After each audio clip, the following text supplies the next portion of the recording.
Hi, it's DeSutter. I'm a Certified Soul Level Astrologer, and I am welcoming you to the third holy night, which is the sign of Pisces. And this year, the major event that's happening during the sign of Pisces between late February and mid to late February, mid to late March, is that Saturn, the planet of meaning and value, well, one of the planets of meaning and value, along with Jupiter and the planet of our prenatal vows, is entering the sign of Pisces this year. So, what does that mean for us? Because traditionally, Saturn is seen as weak in Pisces. It's seen as out of dignity. It's seen as this is a bad placement of Pisces or bad placement of Saturn. And I just want to say that um, the way that I have been taught by my teachers, and this is a good moment to acknowledge them. So, part of what I'm going to be doing tonight is sharing with you from a transcript from Ellias Lonsdale, who developed the system Star Genesis, and he is the teacher of my teacher, Mark Borax, who has the College of Visionaries and Wizards located in Putney, Vermont, but mostly on Zoom. So, that said, traditionally, Saturn is viewed as being weak in Pisces. And I just want to say, as I have been taught by my teachers, that, and it makes sense to me, that the idea that any planet being in any sign or being an aspect to any other planet is weak or bad is just absolutely ridiculous. To me, that's an indication of a lack of understanding, a lack of depth, a lack of really probing into what are the planets doing. That's like saying that this baby that was born was a mistake, in my opinion. And I know that that's a very strong way of saying it, but I just want to start there with that we're going to look at Saturn and Pisces from a very different perspective as shared by Ellias Lonsdale. So here we go.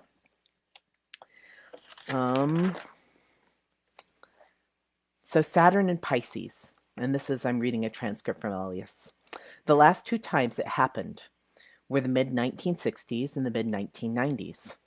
And so Ellias researched those times and what happened, and it's stunning. And I'm actually going to shift and read this in the first person so you can hear his voice. It's actually stunning what Saturn and Pisces is all about. And since I'll have two further times to go into nuances and subtleties of all this as we go further and further with Saturn and Pisces, I'm going to do the first one very prototypically, very large scale, talking about this in the big picture. But we'll get to the smaller picture later, and we'll need to. Okay, in the big picture, in the mid 1960s, there was a revolution, most of all, in sound. Pisces rules hearing. There was a sound revolution. There were other things too. But most of all, there was a sound revolution. The music that was happening, which we now view as tremendously iconic and has become the stuff of legends, really. Even with ones who are still alive, such as Bob Dylan and Paul McCartney, and so on and so on. The sounds of rock music and related music were so powerful in the mid 1960s that essentially, and I was right there in that. More than anything, I was in that. What happened basically was we could hear ourselves for the first time. We could feel ourselves for the first time. We heard it in the music. It made us dance, and it made us sing, and it made us love, and it made us adventure further, and it made us know that anything was possible. But it most of all gave us the feeling that the deeper levels of existence were accompanying us, and they were accompanying our surface life and were wanting to tell us all kinds of things about our journey in life and who we were and what we were doing here. And that's why the ultimate fulfillment of that time was the great concept albums that the Beatles started with this Sgt. Pepper's Lonely Hearts Club Band, and many others followed. And basically, we wanted a survey of our entire lives. Hi, Jody, welcome. Glad to be with you. Basically, we wanted a survey of our entire lives, and we wanted to see things in a much vaster perspective. And it was happening. It was definitely happening. I think it's a deep mistake, an unforgivable mistake, if there ever was one, to downplay any of that on the basis of cynical minds of our time saying, well, it didn't do this and it wasn't that and it really wasn't happening. No, it was happening. It did do everything it needed to do. So I'm just going to pause here and parse what he's talking about is the 60s. And he's saying that, a lot of times people are like, oh, the 60s didn't go anywhere. People, if you remember the 60s, then you weren't there, and all these cliches that we have that we say about the 60s. And while there may be some truth in that perspective, mostly that perspective is meant to water down the power of what actually did happen. And I don't know why, but I'm thinking of this analogy, just like when we look at a really beautiful woman and we notice the one thing that's wrong, we got to do something to like just downplay the power and the potency of the beauty just a little bit, right? So what Ellias is saying here is he says it was happening and it did do everything that it needed to do, right? Which is different than what we perceive and we might think it should do. Okay, so he's going to go into this further. He says, it was the most extraordinary thing because I would find myself, here, I'll just lay out a scene here. It's the summer of love, the summer of 67. This is past the time of Saturn in Pisces, but it illustrates the whole thing. I'm at the Fillmore Auditorium, and no, I guess it's the Fillmore West. Yeah, the Fillmore West, and the Chambers Brothers, my favorite group, are performing, and I'm standing near them, and they're ruining my hearing for the rest of my life. No, they're resounding through the room with their sound, and I've seen them many times, and oh God, they're so powerful. And everybody in the entire place is standing, is dancing, is in the flow with them and with each other, and the music just is carrying us forward. It's just so amazing. There were 100,000 scenes like that, most dramatically with people like Janis Joplin. Okay, yeah. So there was this sound revolution. There was a let's hear it, let's feel it, let's go into it, let's journey there, let's find out. Well, what happened with that in the 1990s, in the mid 1990s, 29 years ago yesterday, and then he goes into a whole thing that I'm not going to go into because I can't give it to you the way he offered it. And by the way, if you want these original transcripts or these recordings, ping me, and I'm happy to send you the link where you can get them for yourself, just FYI. So he talks about, and he says that impulse became in the 90s the basis for a whole series of things. And the impulse he's talking about is those of us that are still, there's this thing where we were coming into more communion with ourselves in the 60s. And there was an outwardly living physical body revolution. And what was really going on was wanting something to come together and form a new creation internally. And he says, and that impulse became in the 90s the basis for a whole series of things that were happening, all of which amounted to the next stage of what the sounds were in the 60s. And at this point, it was much more about the inner life. It was much more about being taken on a greater journey in your own destiny by immense forces. And it was, for those of us who were willing to go with it, the time of the greatest breakthroughs and the greatest openings that we've been in ever since. What will it be this time? When Saturn goes into Pisces in March of this coming year, it will stay there. It won't go back into Aquarius. Usually it goes back and forth, but this time it doesn't. So once it goes into Pisces, it's there for 2.5 years. And Saturn in Pisces is a decisive influence because it brings us into our deeper hidden places. So here's the first thing, first little nugget of gold from Ellias Lonsdale. Saturn in Pisces brings us in to our deeper hidden places. It makes us face, it makes us live out, it makes us come to grips with our innermost story. It begs us, it entreats us to take the plunge all the way. I know that some of you will say you've already taken the plunge and it's taken you too far already. No, not true. It hasn't taken you too far already. If we had gone too far already, the world would already have changed. No, we haven't gone far enough at all. The time to go all the way is 2023, 2024, and 2025. And Saturn in Pisces will take us there. In the 60s, Saturn in Pisces was opposite to Uranus and Pluto and Virgo, and it was giving us a soul depth that counterbalanced the consciousness streams of Uranus and Pluto and Virgo. And there will be comparable aspects, of course, going on, so that, for example, Neptune is still in Pisces. Jupiter at this time is still in Pisces. That's a lot of Piscean influences for Saturn to join forces with, and there are a lot of places where other star influences will come into play in the next few years. There's always those. But what it's doing, what Saturn in Pisces is doing, it's bringing us the soul depth, the emotional power, the magical intensity of the hidden worlds that we have been skirting along and not really going far enough into at all. In the years of Saturn in Sagittarius, Saturn in Capricorn, and Saturn in Aquarius, which is these last 7.5 years, we've been really tripping out on Saturn, which means we haven't actually been dropped through into the Saturnian sense. And so, what that shows up is that what we've been using Saturn to do is to pulverize ourselves and to turn against ourselves and to perceive ourselves through a glass darkly. So I'm going to read that sentence again because this is a key understanding of how we need to shift our Saturnian relationship with ourselves. He says, what shows up is that what we've been using Saturn to do is to pulverize ourselves and to turn against ourselves and to perceive ourselves through a glass darkly. And with Saturn conjoined Pluto at the beginning of 2020 in Capricorn, that's when we in earnest came into a space that was and still is extremely difficult and painful for the soul, because what happens with Saturn conjunct Pluto in Capricorn, and we'll be getting into Pluto soon, is we find that we are sorely tempted to negate our own soul's journey. So there's another piece of gold.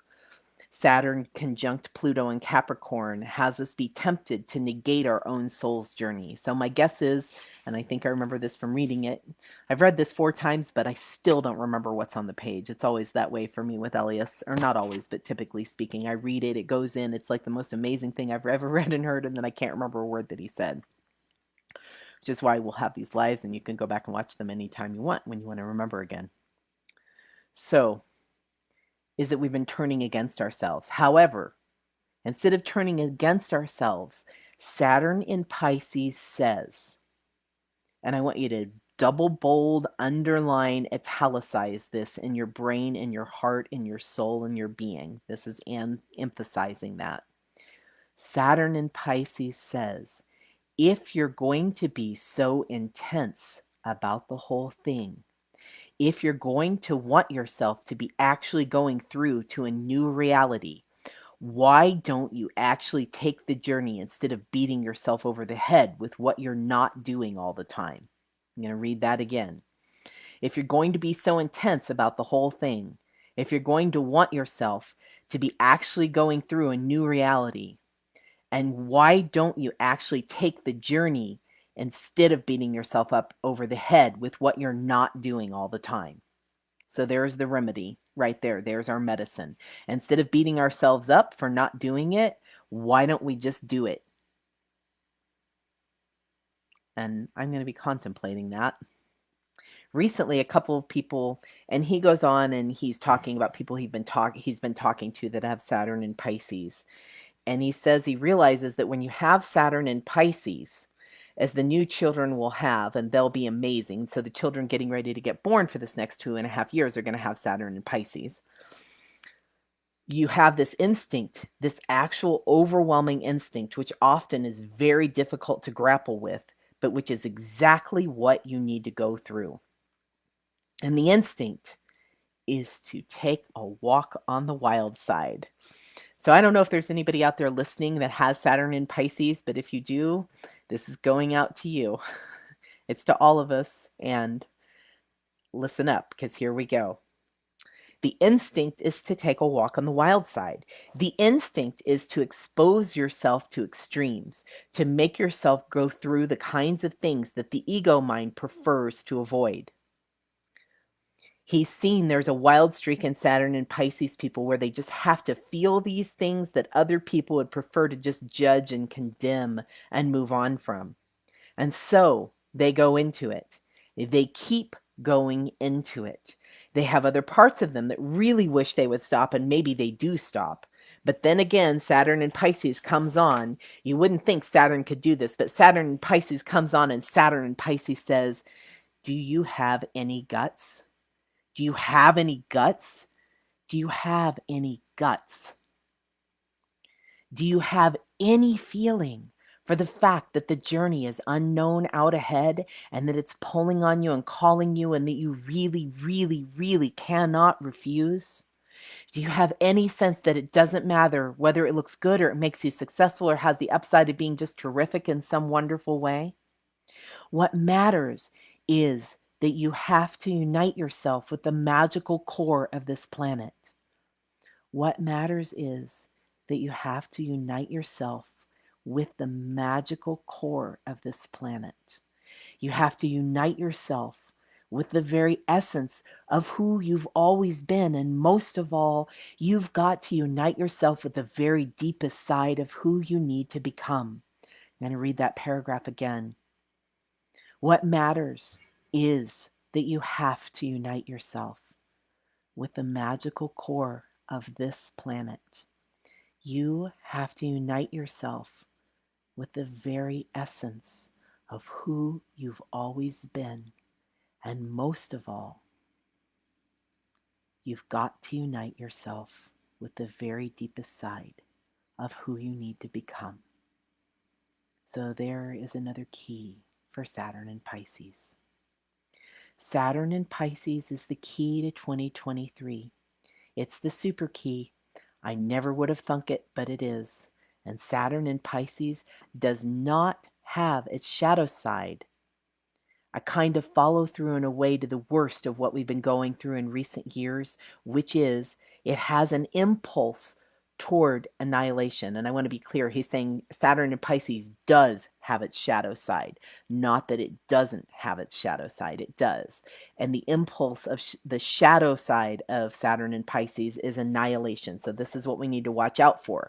On the one hand, we're asking the question, and we're being with how do we unite with the very deepest side of ourselves. And on the other hand, we have to watch out that we're not leaning into self-negation and annihilation. There were many people that do that. Let's see, I'm going to go back. Saturn in Pisces does have its shadow side, a kind of follow through in a way to the worst of what we've been going through in recent years, which is it has an impulse toward annihilation. It has an impulse toward getting over with it. There will be many people who do that. There will be many people that will wipe out with Saturn and Pisces. So he's going to give the remedy of how to avoid wiping out with Saturn and Pisces. I'm sure that's coming next year. And many people will discover that because they're not willing and able to respond, to receive, to be here with the planet going through her changes, instead they're caught in a negative vortex action where they can't really allow themselves to keep on probing and penetrating further. It's a cause of great compassion and great grief to contemplate the extent to which human souls are not ready for Saturn and Pisces right now. We weren't ready for it in the mid-1960s either, but we were so desperate to get beyond the lingering world from the 1950s that we were just willing to try just about anything. And we weren't ready for it in the 90s either, but we were even more desperate, some of us, and we're even more willing to go all the way with things that we would never have been able to do before that. And we're in that place again. And most of us are not ready for what's coming. In fact, we don't want it to come. And we don't feel that we can possibly rise to it. However, what I'm saying to you, and we'll be going into this further and further later on, tomorrow and the next day in very different ways. Each one is very different. It's simply that this is our destiny. This is our occasion. The flood tide of evolutionary change and planetary change is upon us, and we can view it through every mode we want to view it through. But it is upon us, and from a Saturn and Pisces point of view, instead of shutting your ears to what's being told to you, you have to open your ears. Instead of shutting down your subtle senses so that you're tough enough to survive, you need to open up your subtle senses, as so many of us have been discovering, and really be attentive, really being tuned up, because those of us who are tuned up enough will not be at the mercy of the end of the world. That's a program for those who don't really feel they belong here. Ellias represents those who do feel we belong here. I don't mean it in the ultimate simple sense that I feel like this is the planet and this is what it's all about and that's it, period. It's the end of the story. It's not exactly like that. It's that we're not going to legitimately move on from here unless we truly take the plunge and drown in and are reborn through this sensate, depth-oriented, profoundly strange, and utterly beautiful and bountiful earth existence. I'm going to read this again. Ellias says, I represent those who do feel we belong here. I don't mean it in the ultimate simple sense that I feel like this is the planet and this is what it's all about and that's it, period. It's the end of the story. It's not exactly like that. It's that we're not going to legitimately move on from here unless we truly take the plunge and drown in and are reborn through this sensate, depth-oriented, profoundly strange, and utterly beautiful and bountiful earth existence. It's not an accident that Saturn will be in Pisces. It's not a mistake. It's what follows. It's the washing away of the old and the cleansing and purging action into the new. I'm sorry, I stumbled on those words because it's reminding me of that song, The Washing of the Waters. I'll post it in the comments, but that's what it's reminding me of. It's not an accident that Saturn will be in Pisces. It's not a mistake. It's what follows. It's the washing away of the old and the cleansing and purging action into the new. And for those of us who are really, really willing to feel our way through, this is going to be the time for the change, the time for the changes we have wanted and needed to make for a long time. I'm looking forward to it. For me, it means at last there won't be any other place to go except deeply on through. So that's the completion of the transcript from Ellias Lonsdale for the third holy night for Pisces. Thank you for joining me, and I hope that this gives you something good to chew on, to be with, and maybe there's like one little spark, one little seed that gets planted inside of you that helps you to be more of who you are here on this planet and for yourself. Um, and so, I just want to give you a preview that tomorrow's Holy Night is going to be an intense one. It's going to be Pluto going into Aquarius. So we're going to dance with the god of death, change, and transformation tomorrow, Pluto. So fasten your seatbelts. I look forward to seeing you here then. Um, I I will post the link that I just mentioned, and also I'm going to put my Venmo down there. Um, I wanted to do these holy nights. Originally, I was going to make some big class and charge a lot of money and do a whole thing. And then I realized, no, it's the holidays and I need to relax and I need quiet time and I need time to have my own visioning. So I want to do this in a really like kind of casual fireside chat way. And once we get going, I would love to work with people's charts who want their charts activated. I would love donations to do that because it takes me some time to prepare. So ping me if that's something you're interested in. I have somebody who's already pinged me who's got a lot of Leo and Virgo. So I'm looking forward to seeing when we're going to bring her chart into play. Um, and thank you for joining me and have a wonderful, wonderful rest of your evening on this Monday after Christmas. Good night.